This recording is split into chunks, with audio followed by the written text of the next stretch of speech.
Next வந்து வேட்பாளராக யாரை தேர்வு செய்ய வேண்டும், குடவோலை தேர்தல் முறை, கல்வெட்டுகள் சொல்லும் அரிய தகவல்கள். ஸோ இந்த டாபிக் பார்த்தீங்கன்னா group 1 prelim syllabus unit 3 south Indian ஹிஸ்ட்ரியில் வந்து லேட்டர் சோழர்கள், அதாவது பிற்கால சோழர்களில் வந்து கவர் ஆகும்.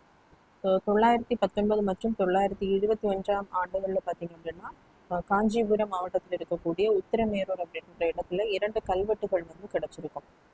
அதில் பார்த்தீங்க அப்படின்னா பிற்கால சோழர்கள் வந்து பிராமணர்களுக்கு வந்து அதிக முக்கியத்துவம் வந்து கொடுத்துருப்பாங்க. அதனால பார்த்தீங்க அப்படின்னா அவங்களுக்கு இலவசமாக நிறைய அந்த நிலங்கள் வந்து வழங்கப்பட்டிருக்கும். ஸோ அதுதான் பிராமணர்களுக்கு கொடுக்கக்கூடிய அந்த நிலங்களை தான் பிரம்மதேயம் இல்லைன்னா சதுர்வேதி மங்கலம் அப்படின்னு என்ன பண்ணியிருப்பாங்கன்னா பிற்கால சோழர்கள் வந்து கல்வெட்டுகளில் வந்து மென்ஷன் பண்ணியிருப்பாங்க.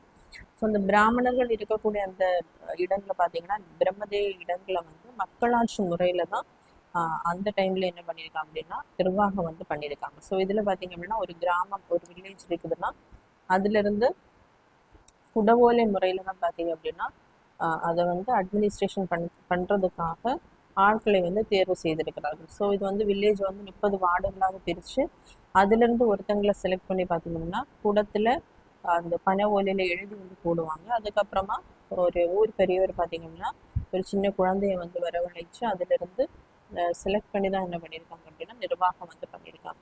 ஸோ இந்த தேர்தலில் வந்து பங்கெடுப்பதற்கு பார்த்தீங்க அப்படின்னா நிறைய அந்த கிரைட்டீரியாஸ் வந்து வச்சுருக்காங்க. ஒன்று வந்து அவங்களுக்கு வீடு வச்சுருக்கணும், வீடு அவங்களுக்கு சொந்தமாக இருக்கணும், நிலங்கள் இருக்கணும். அதே மாதிரி அவங்களுடைய வயது வரம்பு பார்த்தீங்க அப்படின்னா 35 to 70 வரைக்கும் இருக்க வேண்டும்.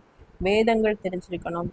அதே மாதிரி வேதங்களை வந்து சொல்லிக் கொடுக்க தெரிஞ்சிருக்க வேண்டும். நேர்மையான குணங்கள், நற்குணம் உடையவர்களாக இருக்க வேண்டும். ஸோ அதன் அடிப்படையில் பார்த்தீங்க அப்படின்னா இவர்களை வந்து எலெக்ட் பண்ணிட்டு வருடாந்திர வாரியம், தோட்ட வாரியம், ஏரி வாரியம் அப்படின்னு என்ன பண்ணுவாங்கன்னா தனித்தனியாக பிரித்து அவர்களுக்கு நிர்வாகத்தை வந்து இந்த குடவோலை மெத்தட் மூலம் என்ன பண்ணியிருக்காங்கன்னா ரோல் பண்ணியிருக்காங்க.